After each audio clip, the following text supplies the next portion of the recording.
Raju sir के नाम से इस यूट्यूब चैनल में आपका हार्दिक स्वागत है। एमसीक्यू वीडियो की इस कड़ी के अंदर एक और नया एमसीक्यू वीडियो हम लेके आए हैं। प्रीवियस वीडियो के अंदर हमने अस्थमा के एमसीक्यू जो है वहाँ पे डिस्कस किए थे। आज हम चेस्ट ट्रॉमा और इंटरकोस्टल ड्रेनेज सिस्टम जो है उसके बारे में हम बात करेंगे। कई बार इन इमरजेंसी सिचुएशन और ड्यू टू द आरटीएज और due to the any accidental injuries जो क्लाइंट रहता है उसके चेस्ट में ट्रॉमा हो जाता है। तो चेस्ट के ट्रॉमा से संबंधित क्वेश्चन भी एग्जाम में पूछे हुए हैं क्योंकि एक इमरजेंसी के तौर पे माना जाता है। तो चेस्ट ट्रॉमा के पेशेंट में किस तरीके से क्वेश्चन पूछे हुए हैं और उनके क्या आंसर बनते हैं उनको आज हम पढ़ेंगे।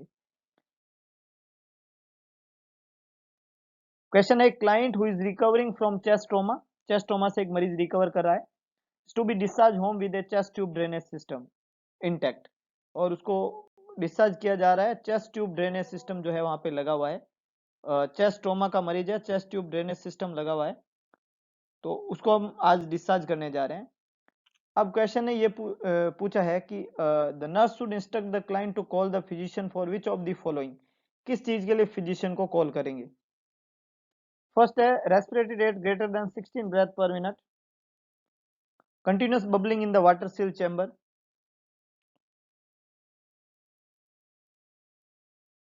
fluid in the chest tube and fluctuation of fluid in the water seal chamber। तो देखिएगा जब चेस्ट ट्यूब लगी होती है और उस ट्यूब के लगने के बाद में जो पेशेंट है उसका रेस्पिरेटरी रेट जो है वो ग्रेटर देन 16 है, 16 का से ज्यादा मतलब अगर 17 है या 18 है, तो ये जो रेस्पिरेटरी रेट है ये नॉर्मल है या अब normal. Very good, it's normal, है ना, क्योंकि 12 से 20 रेस्पिरेटरी रेट नॉर्मल होती है, तो अगर 17 है तो वो नॉर्मल है, और कोई चीज नॉर्मल है उसके लिए इन्फॉर्म करने की जरूरत नहीं है, इसलिए ए आंसर तो यहाँ पे बनता नहीं है ना। ए आंसर तो यहाँ पे नहीं बनेगा क्योंकि ये जो रेट बोली जा रही है ये नॉर्मल है। दूसरा है बी जो है continuous bubbling in the water seal chamber. अगर वाटर सील चैम्बर के अंदर कंटिन्यूस बबलिंग है तो ये इंडिकेट करता है कि वहां पे लीकेज है ना। कंटिन्यूस बबलिंग जो है वो इंडिकेट करता है कि वो जो आपका सिस्टम है वो इंटैक्ट नहीं है। अगर सिस्टम इंटैक्ट नहीं है, सिस्टम में अपना वो इंटैक्ट नहीं है, तो ये इन्फॉर्म करना पड़ेगा क्योंकि ये प्रॉब्लमेटिक इश्यू है, इसलिए आंसर बी रहेगा। अगर continuous bubbling water seal chamber में देखने को मिल रही है तो इसका मतलब ये एक इमरजेंसी सिचुएशन है और it should be inform. Prior base के ऊपर हमें वहां पे उसको क्या करना पड़ेगा, इन्फॉर्म करने का जरूरत है। तो यहाँ पे आंसर रहेगा B, inform. Fluid in the chest tube के अंदर फ्लूइड रहता है, ये नॉर्मल है, ये प्रॉब्लमेटिक इश्यू नहीं है। और फ्लक्चुएशन जो है फ्लूइड का वाटर सील चैम्बर के अंदर हो रहा है, ये नॉर्मल है। फ्लक्चुएशन हो रहा है इसका मतलब जो है काम कर रही है चेस्ट ट्यूब ढंग से, और फ्लूइड है अंदर, तो इसका मतलब ये सही है। और ये 60 से ज्यादा ये सही है, लेकिन अगर कंटिन्यूस बबलिंग है ये बहुत बड़ी प्रॉब्लमेटिक इश्यू है, इसलिए आंसर रहेगा बी।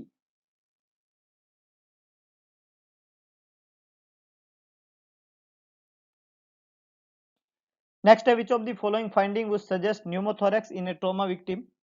ट्रॉमा विक्टिम के अंदर न्यूमोथोरैक्स की फाइंडिंग कौन सजेस्ट कर रहा है। फर्स्ट है प्रोनाउंस्ड क्रैकल्स, सेकंड वन है इंस्पिरेटरी वीजिंग, थर्ड वन है dullness on percussion, fourth one है एब्सेंट ब्रेथ साउंड। न्यूमोथोरैक्स जो है अगर सस्पेक्ट आप कर रहे हो तो न्यूमोथोरैक्स का मतलब होता है कि लंग्स जो है वो क्या हो चुके हैं, कोलैप्स हो चुके हैं और लंग्स फंक्शन नहीं करते हैं, नॉन फंक्शनिंग लंग है। जब लंग्स कोलैप्स हो जाते हैं, लंग्स नॉन फंक्शनिंग हो जाते हैं, तो उस कंडीशन के अंदर, जब लंग कोलैप्स है, लंग नॉन फंक्शनिंग है, उस कंडीशन के अंदर वहां पे साउंड जो है वो क्या रहेगा, ब्रेथ साउंड जो है वो क्या रहेगा, एब्सेंट। इसलिए यहाँ पे आंसर जो है वो क्या बनेगा, डी बनेगा, कि ब्रेथ साउंड जो है वो क्या है, एब्सेंट है। अगर वहां पे आपको क्रैकल्स सुनाई दे रहा है, इसका मतलब एयरवे के अंदर म्यूकस है ना। ज्यादातर जब भी कंजेशन बढ़ता है, पल्मोनरी कंजेशन, तब क्रैकल साउंड आते हैं, ये निमोनिया लाइक और कोई भी एक्सेसिव म्यूकस वाली सिचुएशन के अंदर। अगर इंस्पिरेटरी वीजिंग आ रही है तो ये ब्रोंकोस्पाज्म को इंडिकेट करता है, जो कि अस्थमा के अंदर देखने को मिलती है। और अगर डलनेस है परकशन के दौरान तो ये फ्लूइड के एक्यूमुलेशन को इंडिकेट करती है। जब प्लूरल इफ्यूजन और लंग्स में किसी तरीके का फ्लूइड एक्यूमुलेशन हो जाता है तब परकशन में डलनेस आती है। वीजिंग अस्थमा और क्रैकल्स जो है वो कंजेशन, तो ये न्यूमोथोरैक्स से संबंधित नहीं है, इसलिए आंसर रहेगा डी।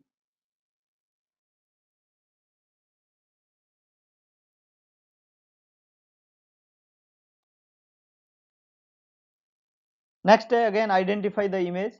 आज जो इमेज है वो ज्यादातर हम सिरिंजेस के बारे में पढ़ने वाले हैं। तो first one, this is the image, what it is? Yes, exactly, you all are going in a right way. It's bulb syringe. क्या है ये? Bulb syringe. It's bulb syringe. कहाँ काम में ली जाती है bulb syringe? For the use, सबसे अच्छा तरीका, अच्छी जगह मैं बताऊं तो जो न्यूबॉर्न या न्यूनेट्स होते हैं उनके अंदर सिक्रीशंस जो होते हैं, म्यूकस जो होते हैं, उसको सक करने में काम आ जाता है ना। तो बल्ब सिरिंज काम में वहां ली जाती है, म्यूकस को सक करने में, न्यूबॉर्न बेबी के अंदर बर्थ के समय। ये इसका एक अच्छा यूज है। बाकी इसको यूज किया जा सकता है वो नेगेटिव प्रेशर बनाने के लिए और किसी भी जगह से सक्शन की तरह म्यूकस वगैरह को रिमूव करने के लिए। Next, a client undergo surgery to repair lung injury due to the chest trauma. Lung injury हुआ है, सर्जरी के लिए मरीज जा रहा है।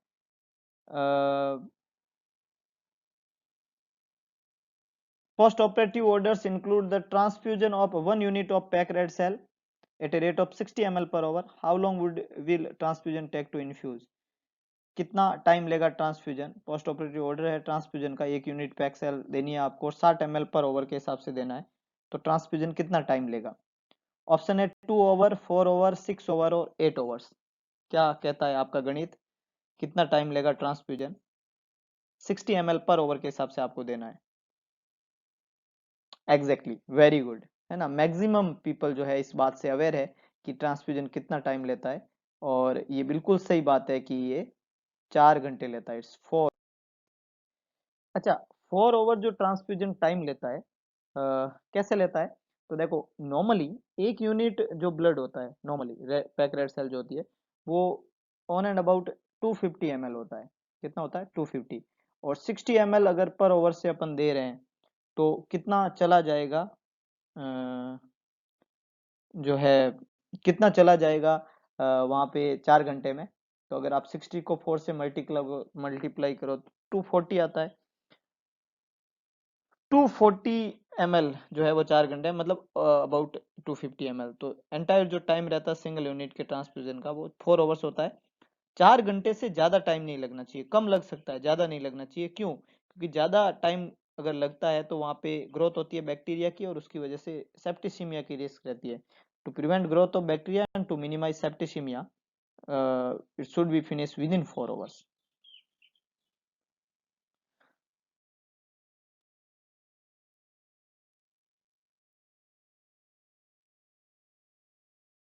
Question is, the primary reason for infusing blood at a rate of 60 ml per hour is to help prevent which of the following complication? कौन सा complication वहां पे रुकता है? वैसे तो अभी हमने complication की बात की, लेकिन कौन सा complication रुकता है? ऑप्शन के थ्रू देखते हैं। The first option is emboli formation.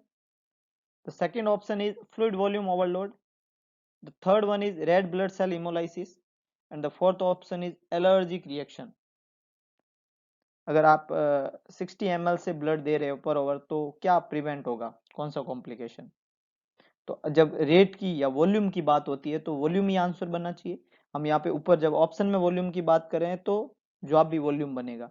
तो इस स्पीड से देने का रीजन है कि we don't want to fluid volume overload. तो ये आंसर बिल्कुल सही बोल रहे हैं आप लोग भी, बी आंसर यहाँ पे करेक्ट बनेगा, fluid volume overload. Fluid volume overload जो है वो रैपिड इन्फ्यूजन की वजह से हो सकता है, इसलिए हम जो है ब्लड जो है उसको इस रेट से देते हैं। अगर ओवरलोड हो गया तो क्या कॉम्प्लिकेशन होगा? पल्मोनरी एडिमा, और पल्मोनरी एडिमा जो है वो जानलेवा होता है।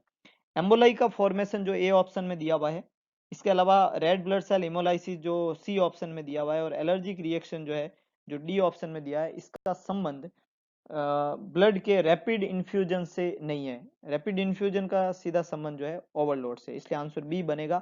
ए, सी और डी जो है यहाँ पे गलत रहेंगे। अगेन आइडेंटिफाई द इमेज, और आज तो सिरिंजेस की बारी है। तो अगेन ये एक नया सिरिंज है which is use for irrigation of body cavity. क्या नाम देते हैं इस सिरिंज को? वेरी गुड, बहुत ही अच्छे, है ना। मतलब नतमस्तक हूं मैं आप लोगों के आंसर के आगे। आप बहुत बहुत जल्दी चीजों को पहचान पा रहे हैं, और हमारा यही टारगेट है कि आप इसी तरीके से स्टडी को बना के रखें ताकि दिल्ली एम्स के एग्जाम में हम उसको जो ये मेहनत करते हैं अपन रोज, उस पे हम सक्सेस हो सके। तो ये सिरिंज जो है इसको हम एसेप्टो सिरिंज कहते हैं। क्या कहते हैं? एसेप्टो सिरिंज। एसेप्टो सिरिंज जो है ये यूज की जाती है इरिगेशन के पर्पज से, ज्यादातर यूरिनरी प्रॉब्लम में और ब्लैडर इरिगेशन में, टीओआरपी और बेनाइन प्रोस्टेट हाइपरप्लेशिया जो है उन सर्जरी के बाद में इसको यूज लेते हैं।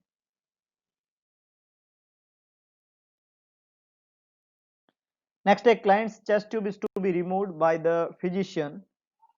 चेस्ट ट्यूब क्लाइंट की फिजिशियन के द्वारा रिमूव कर दिया गया। Which of the following item should the nurse have ready to be place directly over the wound when the chest tube is removed. तो रिमूव करने के बाद में जो है वहाँ पे क्या चीज जो है आप जो है अवेलेबल रखेंगे,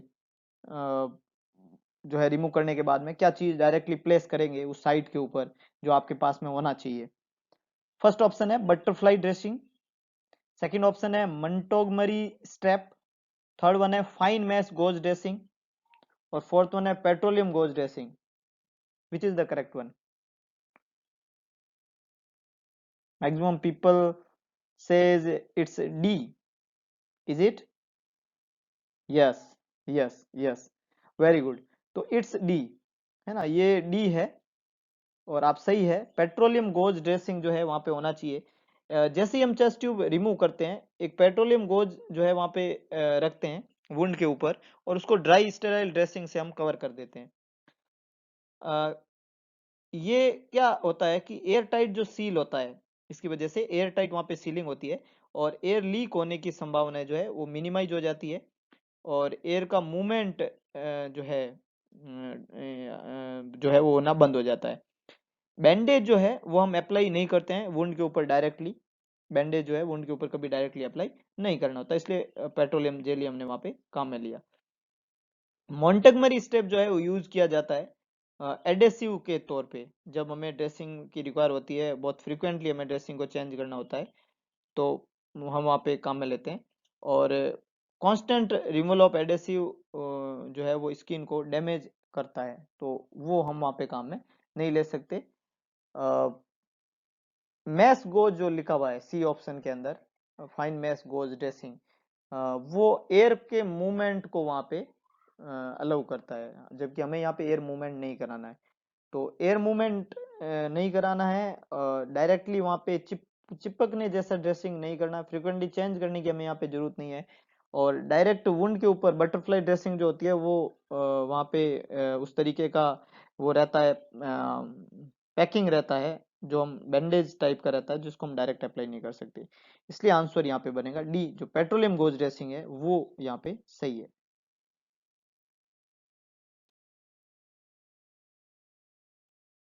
नेक्स्ट है which of the following is a sign or symptom of a moderate pneumothorax.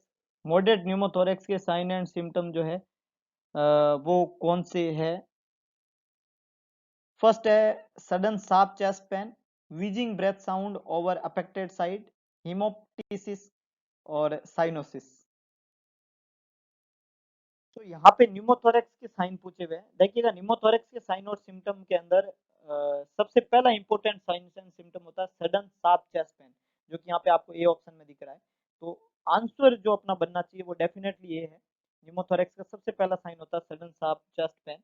इसके अलावा टेकिपनिया और टेकिकार्डिया वहाँ पे देखने को मिलता है। इसके अलावा जो है वहाँ पे साउंड जो होता है वो डिमिन्स होता है, जो है और ब्रेथ साउंड, और धीरे धीरे वो एब्सेंट हो जाता है जिस साइड का लंग अफेक्ट हुआ है। मरीज को एंजाइटी होती है और हाइपोक्सिक कंडीशन की वजह से रेस्टलेसनेस होता है। तो ये सारे के सारे साइन न्यूमोथोरेक्स के होते हैं। हिमोप्टेसिस और साइनोसिस जो यहाँ पे दिए हुए हैं वो दोनों के दोनों साइन बहुत लेटर ऑन होते हैं। मॉडरेट टाइप के न्यूमोथोरेक्स में इस तरीके के साइन वहाँ पे नहीं होते हैं। इसके अलावा एक ऑप्शन दिया हुआ है wheezing breath sound affected side के ऊपर, ये जो है अस्थमा में देखने को मिलती है। तो ये तीनों बी सी और डी यहाँ पे आंसर नहीं बनेंगे, इसलिए आंसर ए है sudden sharp chest pen.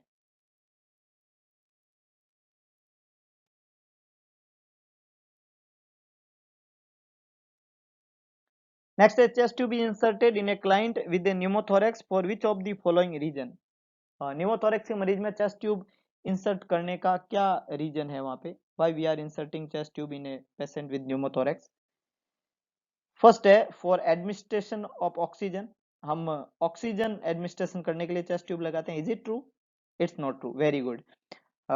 Second one, to promote formation of lung scar tissue, lung के स्कार टिश्यू को फॉर्म करने के लिए लगाते हैं. Is it true? No. Very good. To insert antibiotic in the pleural space. It's never. क्या हमने कभी चेस्ट ट्यूब डाल के वहां से एंटीबायोटिक डाला है? नहीं.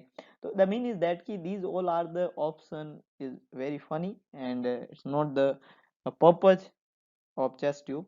Last one, to remove air and fluid. Pneumothorax, haemothorax, pyothorax, pleural effusion है ना, इस तरीके से वहां पे फ्लूइड और एयर जो है उनको रिमूव करने के लिए जो है हम यहाँ पे क्या लगाते हैं? चेस्ट ट्यूब लगाते हैं. तो ये आंसर यहाँ पे जो है वो करेक्ट बनेगा, D, to remove air and fluid from the pleural space. तो ये जो है हमारा आज का जो है इम्पोर्टेंट जो है क्वेश्चन है, क्योंकि ये एग्जाम में कई बार पूछा हुआ है कि चेस्ट ट्यूब जो लगाई जाती है न्यूमोथोरेक्स के मरीज में, उसका रीजन क्या है. तो आपको रीजन पता होना चाहिए कि हम चेस्ट ट्यूब क्यों लगाते हैं. तो उसका सीधा जवाब है कि हम वहां से रिमूव करना चाहते हैं जो है air and fluid.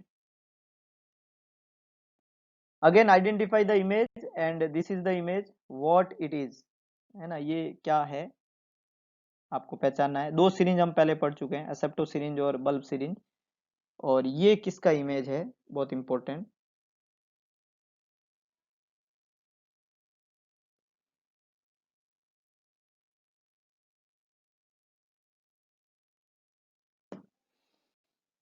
What it is? Have you seen?